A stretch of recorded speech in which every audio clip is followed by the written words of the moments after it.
ADR. Promoting dialogue.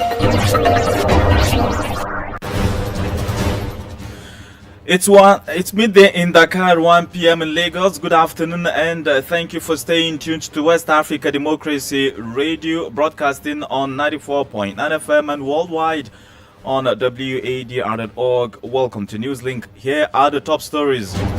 The Gambian President Barrow confirms a third-term presidential bid ahead of the 2026 elections. I'll give you a direct answer, yes. It is not about President Barrow, it's about my party. My party is a very young party, and I don't want my party to die at the infant stage. From here, I thought that this time, but all of them think that it's too early for me to leave. In Mali, a new association expresses willingness to dialogue with armed groups in securing peace in the northern region. The association is here, and we are going to dialogue with whoever the law allows us to dialogue with. The Nigerian police arrest more than 200 undocumented immigrants in northwestern state of Kebbi, and civil society organizations in Togo demand a roadmap for a 3-year developmental project. Please stay tuned for details of these stories and more. Here is Abdullahi Hassan with Newslink. Many thanks for joining us, and welcome to our listeners in Ghana, Liberia, Sierra Leone, and the Gambia, where a section of the population is outraged by recent comments from President Adama Barrow. In an interview on local channel, the Gambian leader confirmed his intention to run for a third term in the upcoming 2026 general elections, even though he had initially thought of stepping down. The decision to run for office, according to President Barrow, is to save his National People's Party (NPP) from an early political death. The president's announcement has since provoked mixed reactions among Gambians, with some accusing him of prioritizing his party over the needs of the citizens and contravening the very defining principle of a democratic government, which is respect for term limits. From Banjul, Sankule Janko has more. President Barrow, during a recent interview with a local TV, admitted that he thought it was time for him to step down ahead of the 2026 presidential election. However, it appears the longevity of his National People's Party (NPP) overrides his perceived advocacy for a 2-term limit. Asked if he would contest in the 2026 presidential election, the Gambian leader responded saying, I'll give you a direct answer, yes. It is not about President Barrow, it's about my party. My party is a very young party, and I don't want my party to die at the infant stage. From here, I thought that this time, but all of them think that it's too early for me to leave. This comment by the Gambian leader has sparked outrage in a section of the population, many of whom expressed disappointment. As a young Gambian, I'm really disappointed with the president's utterances. That is not a very good reason to do away with the third term. That's a weak and a very feeble excuse. If Barrow definitely loved Gambia and loved the Gambians, Barrow should just leave office. He should even resign before the election comes. I see zero future for this country under Barrow's presidency.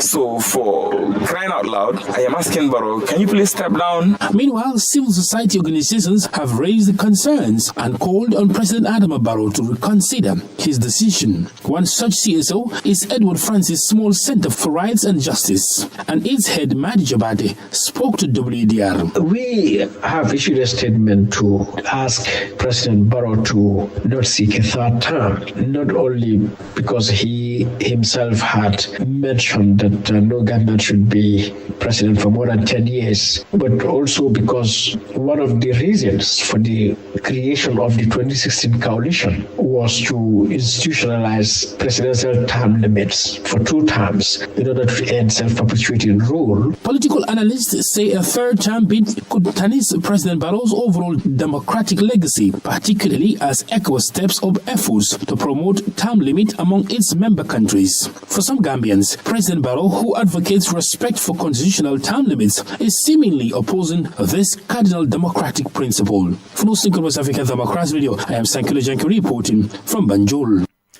Let's now turn our attention to the Sahel, precisely Mali, where a new organization called the Tamozok Association has been established as an alliance dedicated to promoting peace and harmony.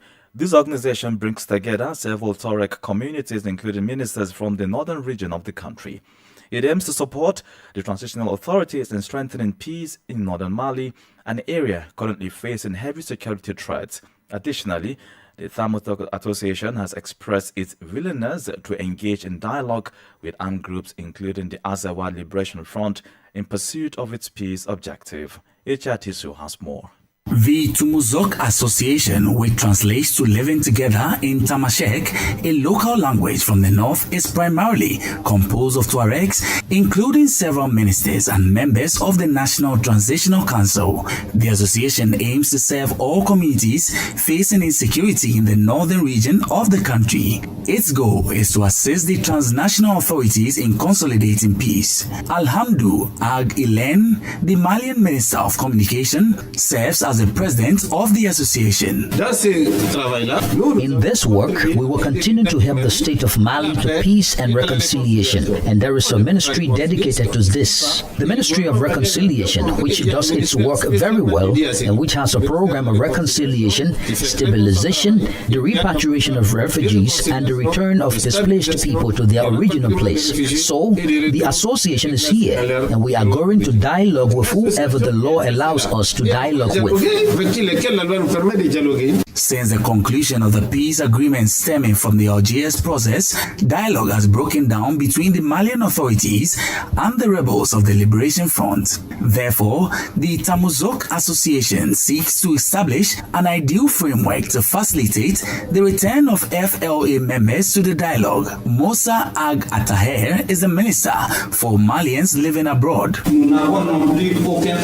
We also have no complex about talking to everyone, including those who are in armed conflict with the state. Moreover, it is of those who are in conflict with the state that we must seek to talk, and it is with them that we must use our efforts to bring them back to reason. The official launch ceremony of the association, which will be attended by the transitional authorities and the country's international partners, is set to be announced in the coming weeks. WADR's Bamako correspondent Aliu Cham's report, voiced by Tisu. Meanwhile, in Burkina Faso, the army has taken action against some military officers at the Seba detachment. General Musa Jallo, the chief of general staff of the Burkinabe Armed Forces, pulled the suspenders of some officers for failure to comply with military instructions. This decision follows a recent terrorist attack in Seba, which is located in the Yaga province of Burkina Faso. General Jallo, accompanied by senior military officials from Mali and Niger, visited Seba military detachment to boost the morale of the soldiers on the ground, while also emphasizing the importance of discipline and cohesion within the ranks. Christopher Ticho has the rest of the details. Upon his arrival at the Seba military detachment, General Musa Jallo pulled up the suspenders of some soldiers. He noted the soldiers' failure to comply with field instructions, particularly emphasizing the prohibition of the use of smartphones by personnel deployed to operational theaters. It was said that Android phones are prohibited on the field. I don't want to see this anymore, as well as at the level of the BDP. In regard to the volunteers for the defense of the fatherland, General Musa Jallo called for greater cohesion with military and paramilitary forces. He emphasized that this unity and discipline are essential to prevent the advance of armed terrorist groups. We must work together in concert from a bloc with the population and the military. Currently, it is a war of liberation. There are attacks on social networks to demobilize and discourage people. That is why we say that social networks, the messages there are prohibited. If we see messages like that again, we'll go back to see who did it and we'll sanction that person. During the visit, General Musa Jallo was accompanied by military officers from Mali and Niger as part of the AES collaboration. This visit comes just days after a terrorist attack in the Seba commune, which resulted in several casualties. A report by WADR's Ouagadougou correspondent Martin Kaban, voiced by Christopher Ticho. More stories coming up on West Africa Democracy Radio. Newslink continues. Remember, we're live on Facebook on WADR English Service and on YouTube at WADR. The Nigerian police have arrested more than 200 undocumented immigrants in the northwestern state of Kebbi. According to the police service, the immigrants were found living in a 3-bedroom apartment in Birnin Kebbi, the state capital. The police force maintains that these arrests are part of a crackdown on undocumented migrants and fraudulent activities associated with a scheme known as QNet. WAD's Abuja correspondent Usman Umar reports. In a statement issued by the Police Public Relations Officer CSP Nafiu Abubakar, it was revealed that an operation took place on January 31, 2025, following intelligence reports. During the raid, police detained 165 individuals, all of whom were from Francophone countries. The breakdown of their nationalities include 35 from Burkina Faso, 11 from Benin Republic, 5 from Niger Republic, 4 from Mali, and 110 from Ivory Coast. The investigation determined that these individuals were residing in Nigeria without valid documentation and were allegedly involved in the controversial QNet Ponzi scheme. Following preliminary investigations, the suspected immigrants have been handed over to the Nigeria Immigration Service in Kebbi State for further investigation and appropriate action. This incident raises concerns about the increasing rates of irregular immigration in Nigeria and the challenges authorities face in regulating the flow of undocumented migrants from neighboring West African countries. Experts suggest that such arrests could impact regional relations, particularly as Mali, Burkina Faso, and Niger have recently announced their exit from the Economic Community of West African States, ECOWAS. This development could also complicate issues related to cross-border migration and cooperation in combating illegal activities. For Newslink on West Africa Democracy Radio, Usman Umar reporting from Abuja. Well, let's cross over to Togo for some developmental news as the government has initiated a 3-year public investment program, PIP, aimed at fostering the country's development. This new program will take place from 2026 to 2028 with a proposed budget of 540 billion CFA francs. Its objective is to enhance the effectiveness of public investments and ensure that strategic projects align with the government's roadmap for 2020 to 2025 and Sustainable Development Goals. Imoradet has more. The new 3-year program, officially launched on January 30, 2025, outlines significant reforms to the public investment programming and management system. Through this national plan, the Togolese government seeks to rationalize public spending while maximizing its impact, especially in a global context characterized by economic crisis and budgetary challenges. Meanwhile, the Togolese civil society organization Economic Watch quickly reacted to the announcement of this new project. It is demanding accountability before the commencement of the new program. Dojinete Kumu is the president of the association. The first thing to do to improve the financial and macro-financial governance of any country is to effectively combat corruption and embezzlement of public funds. The Court of Auditors report on the mismanagement of COVID funds, published by the Court of Auditors, we have had no results. The President of the Republic has taken no initiative to stop this impunity that is splurging our country. The first thing to do is to stop the embezzlement of public funds, the siphoning off of the economy. However, during a speech at the unveiling ceremony, Eju Esohanam, the cabinet director of the Ministry of Planning, Development and Cooperation, stated that ministries and public institutions have been mandated to submit feasibility report, detailed project proposals, and financial agreements. The deadline for submission of these documents is set Monday, February 10, 2025. Additionally, Minister Eju Esohanam revealed that to comply with the International Monetary Fund (IMF) regarding the budget deficit, which is set at 3% of GDP, Togo will prioritize actions that have a significant impact on the population. The development process for Togo's 3-year public investment plan for 2026 to 2028 is expected to continue until March 2025. Recall the previous National Investment Program was launched in 2023 and will conclude at the end of 2025. Imoradet with that report. You are listening to Newslink here on West Africa Democracy Radio, broadcasting on 94.9 FM Dakar, Senegal, and online on wadr.org. Here's a reminder of our top stories. Gambian President Barrow confirms a third-term presidential bid ahead of the 2026 elections. In Mali, a new association expresses willingness to dialogue with armed groups in securing peace in the northern region. Nigerian police arrest more than 200 undocumented immigrants in northwestern state of Kebbi, And in Togo, civil society organizations demand a roadmap for a 3-year, 540 billion francs development project for the country. Still ahead in the news, we have the press review, guest interview, and sports news. Please stay with us. Fresh and breaking news all the time. Hear it first as the news breaks, only on West Africa Democracy Radio. Newslink continues. Many thanks for staying with us. In more development news, the Ivorian government has commenced a modernization process for its digital administration. At the end of January 2025, the country unveiled an e-justice platform aimed at securing and digitizing legal documents. Its purpose is to combat fraudulent documentation and provide digital document services. The platform was reviewed on Tuesday by the coordinator of digital projects of the Ivorian Ministry of Justice.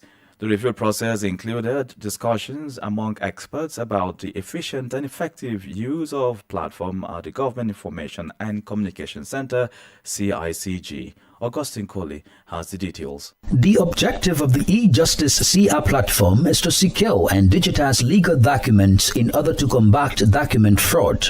With this platform, requests for legal documents can now be made online. OJ Kade Seulu serves as the coordinator for digital projects within the office of the Ivorian Minister of Justice. This platform brings together a set of technologies. It is a cocktail of Ivorian know-how, which will allow you from now on, by connecting to the ejustice.ti link, to be able to initiate a request for a nationality certificate, to be able to fill out a secure form with your identification information, to be able to digitally upload the supporting documents necessary for your online request, to be able to pay online thanks to all the payment system currently available in Côte d'Ivoire, and above all, to receive after processing a nationality certificate in electronic version. As for the need for documents such as nationality certificates and criminal records, Ivorians will no longer have to make repetitive trips, according to Seulu. At each stage of the processing of your request, you will receive notification by SMS but also by email. And when the request is completed, you will receive a link on which you will click to be able to download the digital version of your document. When the document is photocopied, to be able to identify a copy of the original certificate. During the launch of the e-Justice CR platform, the Ivorian Minister of Justice, Jean Sansan Kambele, stated that the secured and digitized platform is currently in its pilot phase in the jurisdictions of Dabo and Yopougon. According to him, the process will be extended to all jurisdictions within the country in the coming months. A report by WADR's Albin Ade in Abidjan and voiced in our studios by Augustine Coley. Elsewhere in Chad, more than 400 civilians have lost their jobs due to the closure of French military bases and the withdrawal of troops from the country. Many of the former employees gathered in the capital in N'Djamena on Monday to urge the government to take immediate action regarding their employment status. The unemployed civilians are requesting that the government hire them and provide the job benefits they received while working for the French forces. As a reminder, the last French troops departed Chad on January 31 following an order from President Mohamed Idriss Déby Itno. This is the newspaper review. Stay abreast and find out what the top stories are in your country. This is the newspaper review. The newspaper review. For today's press review, WADR's Zankule Janko in Banjul is standing by with headlines from the national dailies.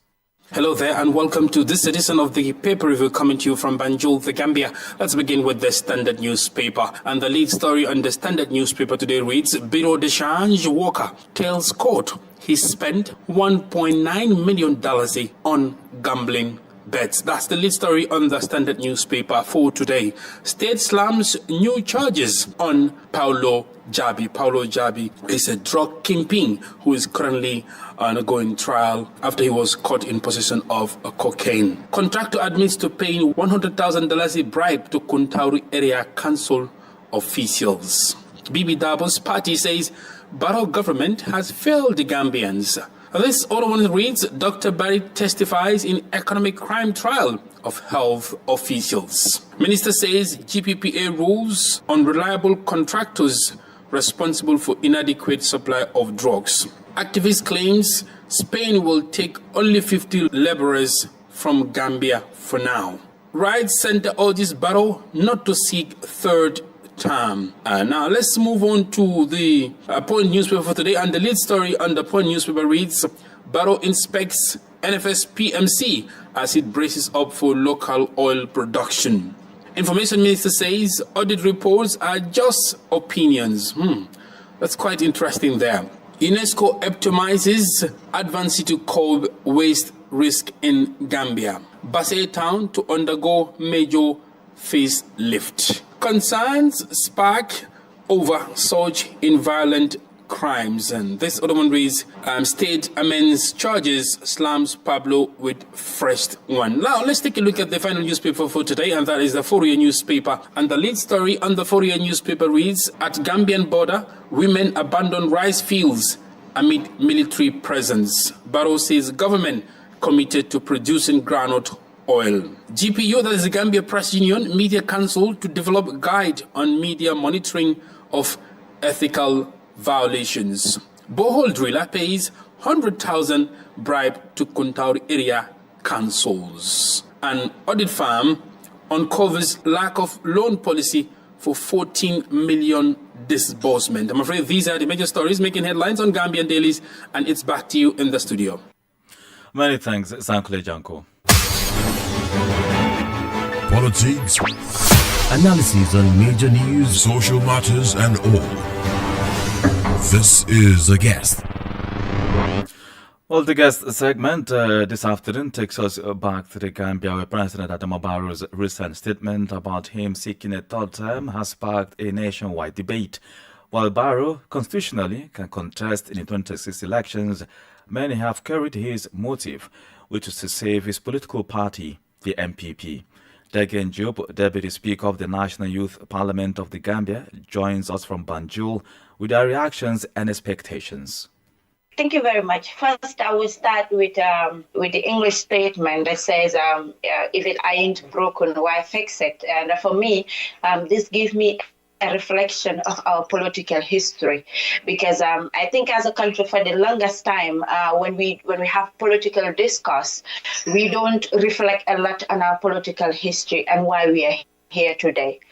And the reason why His Excellency President Adama Barrow was elected in 2016 is because the Gambians decided to remove President Jammeh on various bases.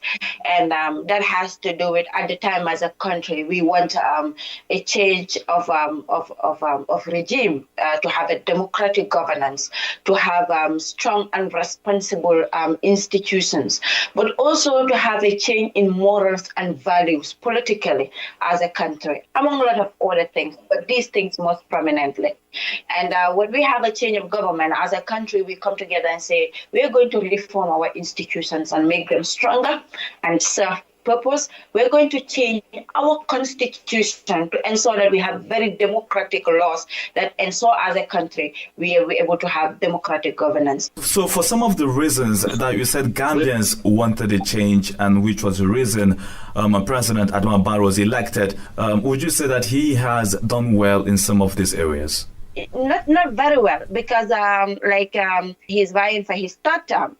In 2026. That means by next year he has completed 2 5 terms, and that is 10 years if I am right. And in 10 years we started 3 reforms, and the security sector reform is still going on. There is progress happening. However, the public don't know some of these progress, and there is still a lot to be done.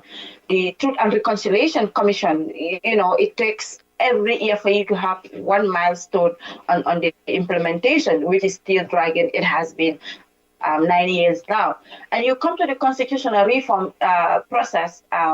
We had a constitution, and thanks to their political selfishness, that constitution was thrown. And now we have a constitution in the parliament which Gambians were not consulted, and we just wake up one day and we see a document being gazetted as Gambians, and we don't know how this document come about. So partly I would say no. And it's one thing doing what you say you will do, and it's another thing how you do what you say you will do. So in this case, it's not the end justify the means, it is the means justifying the ends. I have followed personally some responses online, and there are Gambians who actually have said perhaps the constitution allows for him to run again because there's no term limit, which is something that the current draft constitution is working on.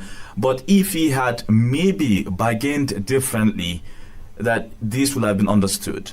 A lot of times communication is how you package it. And because what you say is not up to you, the one speaking, what you mean is to the one receiving the information to decipher it, to really understand what you means.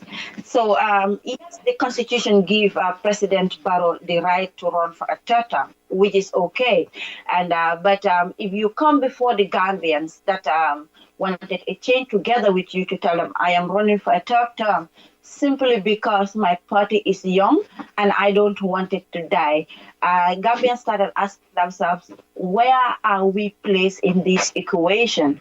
Is it that the political party is more important than the country, or what is it happening? Or are you running for third term simply to keep the party alive? And where is the party internal democracy to ensure that you have mentored and usher in a new leadership for the party's continuity? And all these questions come to play. And I think that was not a very best fitting response. Maybe leading towards the campaign and the election, President Barrow will reconsider, rephrase, or do whatever with that information when coming back to the Gambians. And it looks a little selfish as a political party leader versus the nation president. What would be your call to political actors in the Gambia? As Gambians, we have our fair share of military rule, and whatever might happen, I don't think we ever want to go back to that. And we had always want to advocate, to educate our people that wherever we are not satisfied with the government, we go back to the polls. 2016 was one of the most difficult moments in our political history. And if we could have done it, we could do it again. And for me, as a young person, it is always my advocacy point that if we need to change anything, let's go back to the polls and ensure that we change it right. Coup d'etats and military takeovers should not be our resort at all as Gambians, because we have our fair share of our political history. Again, Job is Deputy Speaker of the National Youth Parliament of the Gambia.